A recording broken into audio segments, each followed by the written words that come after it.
Hi, everyone. This is Drell from Drell's Healing Garden and Journey.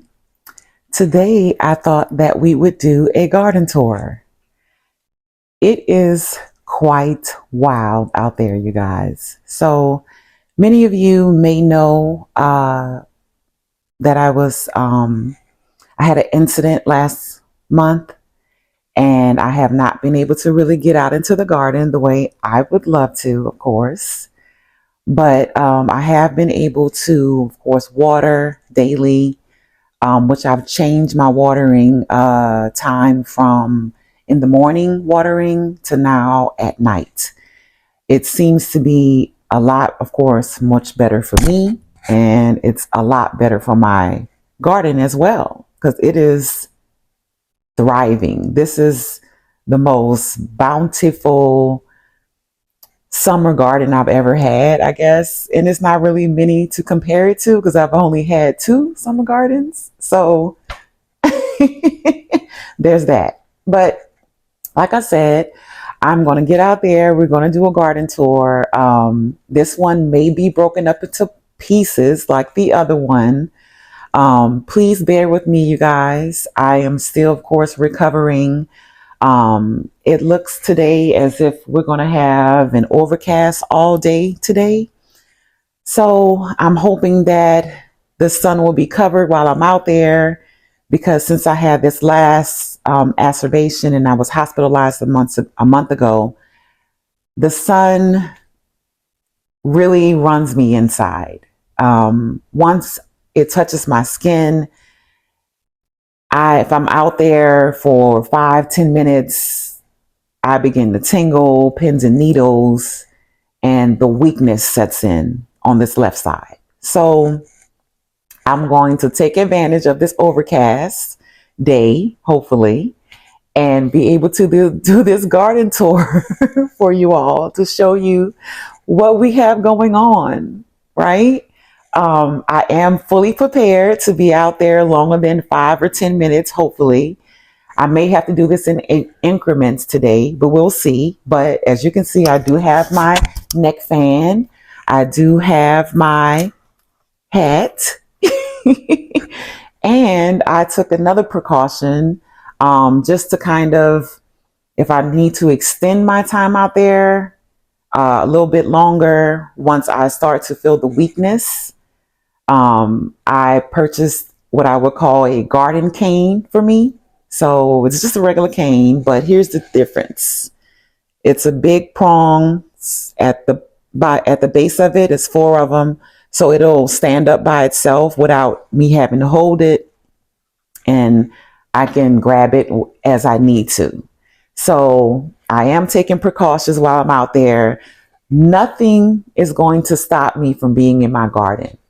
Okay. I just want to make that very clear. Nothing is going to stop me from being in my garden, not even multiple sclerosis. Okay. As I've said to you guys many, many, many times, the garden heals me. I absolutely love my garden or any garden, anything that's dealing with nature, and growing our food.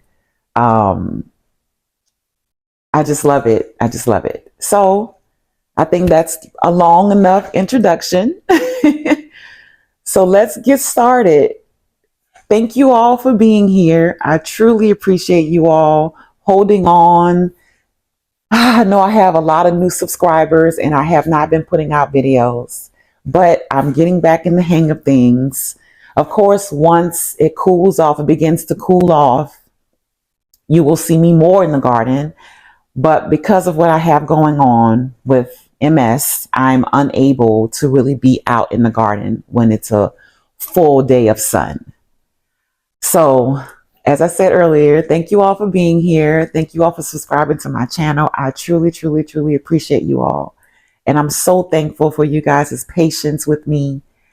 And I'm just grateful for you all. So let's get started. All right, let's get started, you guys. Beautiful zinnias that are coming up right here. right next to Pepper Lane, which is where we're going to start. We still have some new ones coming up. Another one is the Deadhead, of course, because I want those seeds.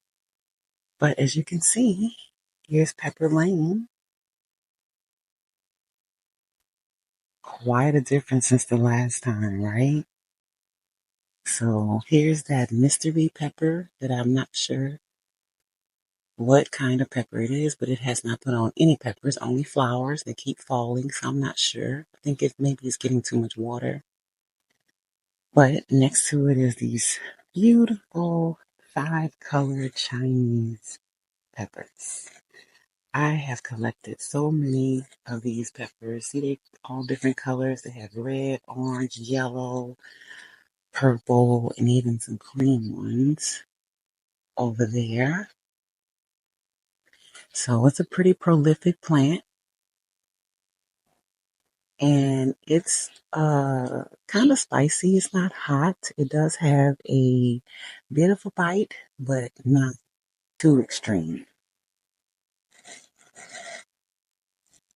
It's more of a smoky hot to me. So that's that. Then we have this beautiful bonnet, sweet bonnet pepper plant. And we are putting on peppers. You guys see that? So cute. Oh, bunch of them in there.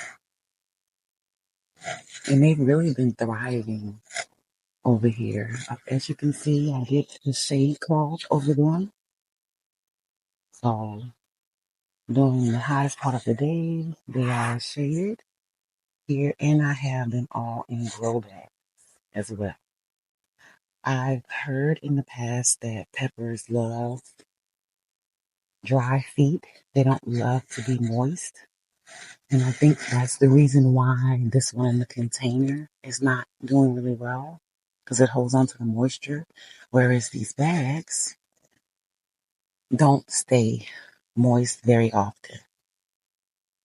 So this is a sweet bonnet. It's doing very, very well. And then I have, of course, these sweet banana peppers. This plant has been very prolific. Very prolific. I have so many banana peppers, I don't know what to do with them. So if you guys have any ideas of what I can do with all these banana peppers, that would be great. I have a ton of them in the refrigerator. Soon to be in the freezer because I don't know what to do with them. And then here we have another banana pepper with a 5-colored Chinese pepper. They're both in the same bag. This was an experiment that I was trying because I wanted to know if we can grow 2 different peppers in one bag. And you can. As you can see, there's some that I need to harvest on here. Orange, there's red, there's cream. And that banana pepper is producing tons of peppers still. And then we have, I believe this is a Jimmy Nardello. Yes, this is a Jimmy Nardello pepper. It has not given me any peppers, but as you can see, it has tons of flowers on it. Not really sure why it's not producing any peppers. But, oh no, it is. Okay, I was wrong. Sorry. Sorry, Jimmy. There's one right here. I don't know if you guys can see it. Right here. There's one right there I see. I've never had Jimmy Nordellos, and so I'm excited to be growing these. I've heard so much about them from Asia over at Yellow Door Homestead. She talks about them every summer. She makes them look so good growing in her garden. And so I was like, wow, I want to try them. So hopefully we get a good harvest. Look, we have lots of flowers on them. Even back here, tons of flowers. So there's more coming. And then next to it, we have my long-suffering banana tree that needs to get into the ground. She will be there soon. And then here we have a few ground cherries that I decided to keep. So that is Pepper Lane. And then we have my canna lilies next to it that is burnt up from the sun. No matter how much I water, she got burnt up. And we have my huge elephant ear right here. And we have more beautiful, huge zinnias that are in this container.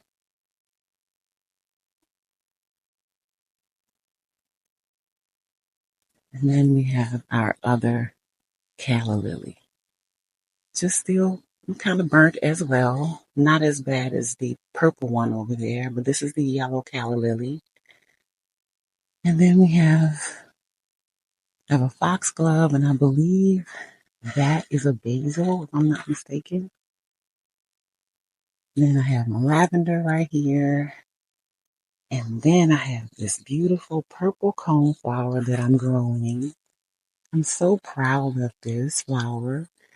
I germinated a whole bunch of seeds. Well, I thought they were going to germinate, but they didn't. Only one did. And this is the only one that germinated. As you can see, she's finally putting on a head. It took her a while. The slugs and roly-polies kept eating her leaves. So finally, I took care of that problem and she's thriving. So I'm excited about that. The purple coneflower. And then here we have these beautiful flowers that are continuing to grow. I love the color contrast. And over here we have 4 containers that I cut all of my ground cherries out of. This year was my first year growing ground cherries, and I believe I made the mistake of putting them in these small containers. So I have ground cherries all over my garden. Um, I feel like it worked. I did very well, of course, with getting lots of ground cherries. So I absolutely love them, just like everyone else.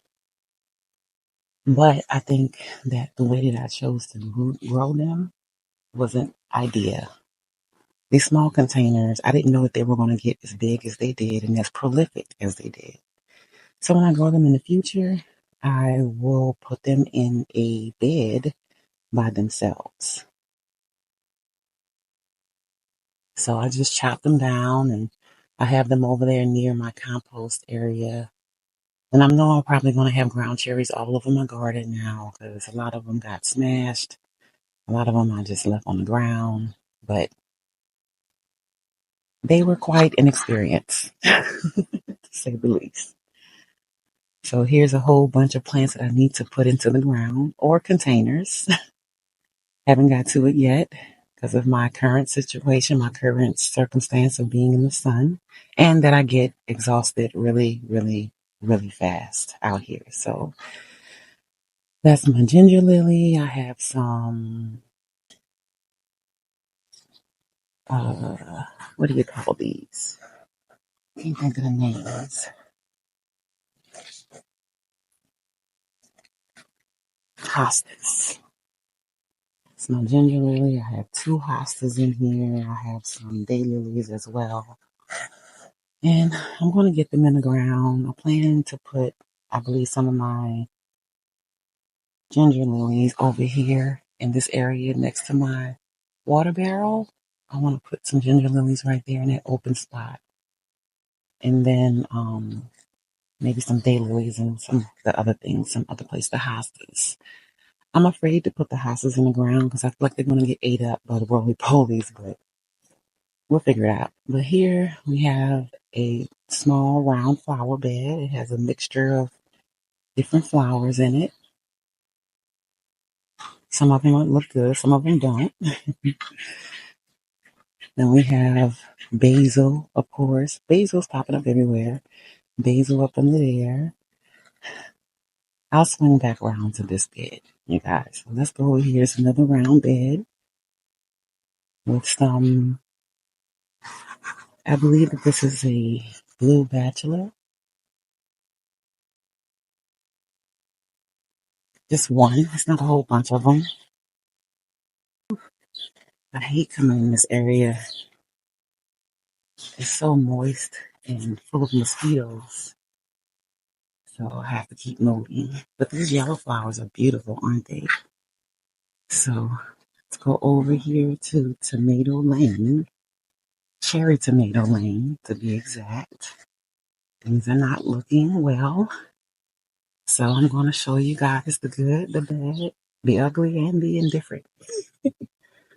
So here we have all the basil. Basil's doing amazing over here. And the marigold flowers. All my borage flowers have died over here. But as you can see, this is a green zebra.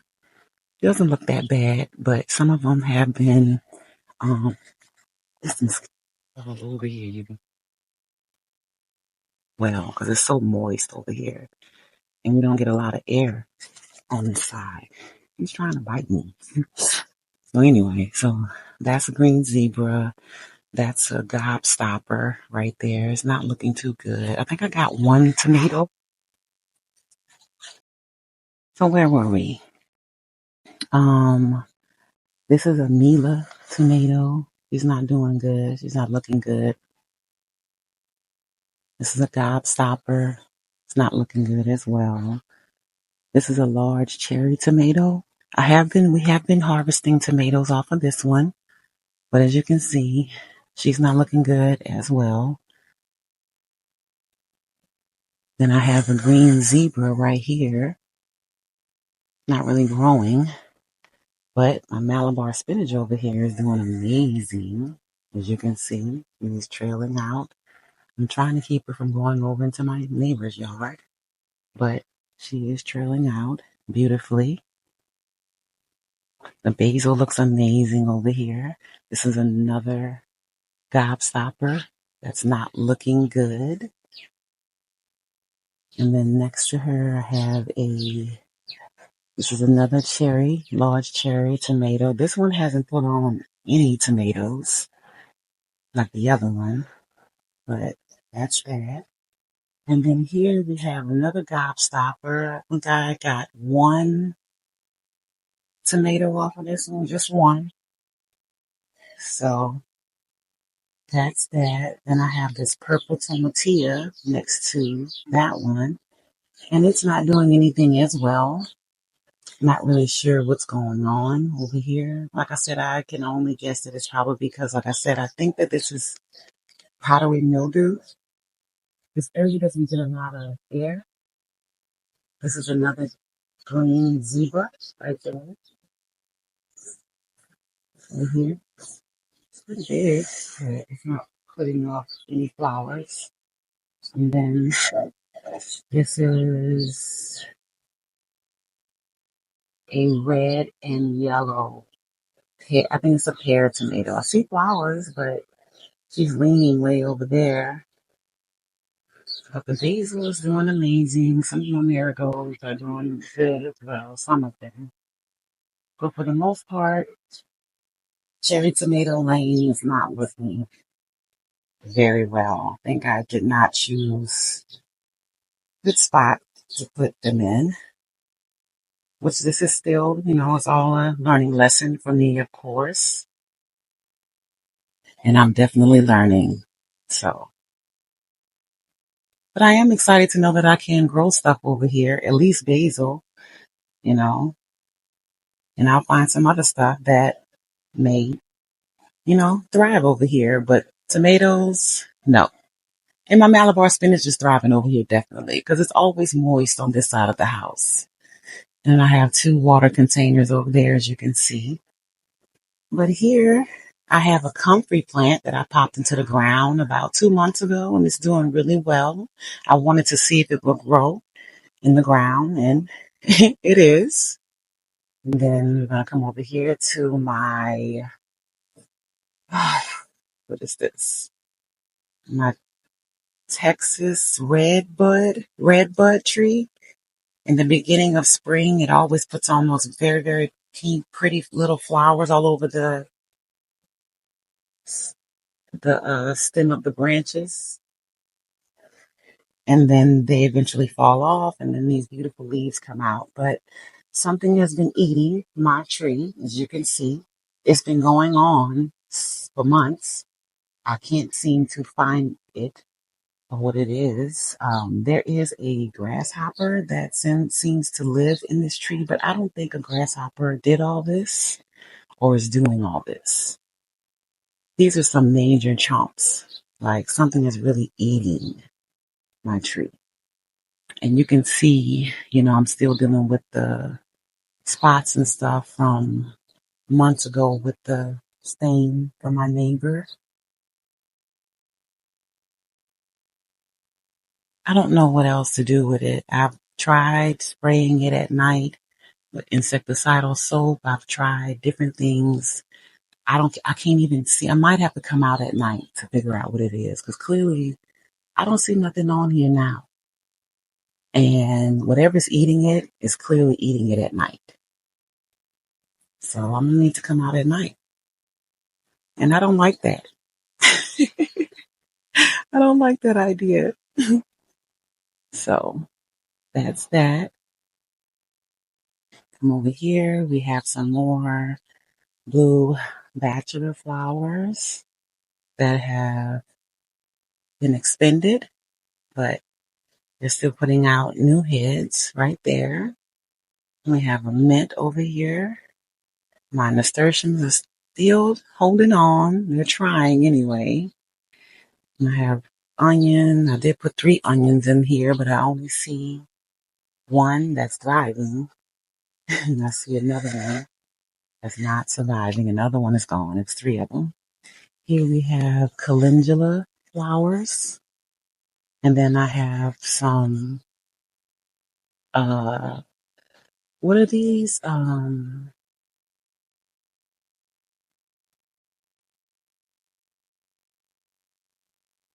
Johnny jump ups.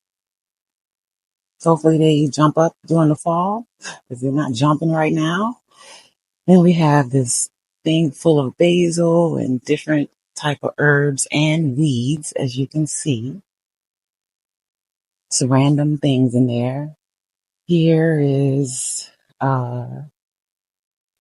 my herb stand for the 10 herb challenge that I was involved in. It concluded last month, but here are my plants. As you can see, I need to harvest that lemongrass badly, but it's truly thriving over here. And the majority of them have a lot of basil in them, as you can see from this plant, the blue basil that I had, blue spice basil. All the seeds have flown all into these beds, and I believe that's what that is as well. These freaking mosquitoes. Oh, they're everywhere, y'all. So, here, we're back over here by these flowers that are trailing everywhere. There's my purple echinacea flower on this side. And next to her is a lavender. I can't remember what kind it is, but it was very prolific when it wasn't so hot. And this is a small herb bed. As you can see, I have my shade cloth over it, and I have these weights on here to hold this down. This is a trellis that I was supposed to use for cooking this year, but didn't get a chance to use it for that. At least I'm using it for this. But it's to hold down the trellis. Because when it gets windy here, the wind will take this thing. And I don't want it to be in my neighbor's yard. So underneath here, you can see I have 2 big plant, I have a basil plant, I also have a comfrey right there, and a marigold. We have some thyme right there. We had a honeywort in there, but she passed the heat. She couldn't take it. I hope that you guys can hear me through this neck fan. Look, we even have basil going through the crevices. Look, more basil. This is truly the basil garden. So here we have, this is more basil underneath here. That's the same blue spice basil that I had over there on the stand for the 10 herb challenge. It's another 2 eggplant underneath here and another basil. Underneath there, I have a blue hyssop right there. And here we have a container full of holuses that I need to uppot them in their rightful places. Another basil growing out of the ground through my weed barrier. Over here we have more basil growing. We have this huge hyssop as well. This is a berry mint. More basil growing. I have basil seeds growing everywhere all over my garden. It's another mint. Sweet potato. More basil. These are flowers, Canterbury flowers.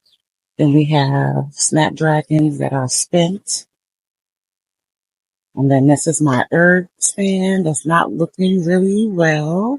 Besides the rosemary, she's looking amazing. Mosquitoes out here and everywhere. My lemon balm looks bad. Here's my pineapple mint. She's pulling on seeds. I didn't even know that. Good to know. So I need to come back and harvest those seeds from her. Yes. It's my sage. There's a ginger mint. Some containers here, which I have was growing ginger in here in this little container right there, right there, right there, as well. So it's ginger in here and eggplant. I don't know what kind of eggplant, but she has a flower on her. And then next to her, I have a Rosa Bianca eggplant in a container that is putting in the work and actually getting germinated out here. And she's putting on some fruit. It's one right there. And this may be one as well coming soon. So we're going to have us some eggplant. Then we have our Sicilian oregano right there. This is a huge marigold that is hanging out. So that's what that is right there. And then we have our rue in here mixed in with basil once again. Then we have this blue African basil, which I'm going to get all those seeds. Yes, I am. And then we have this beautiful blue butterfly pea. She has started to trellis upwards towards the little bird that sits at the top. But she's doing really good. She's happy in this spot. And I'm collecting lots of flowers from her. Seems like daily. So that's that side. And I think that I'm going to end this part one here right now. So that's part one of our late July, early August garden tour. So if you guys are not subscribed to me, please consider subscribing. I would really appreciate it. I have so much more to bring to you guys, and I'm so excited to show you all what I have going on. Stay tuned for part two. Happy gardening!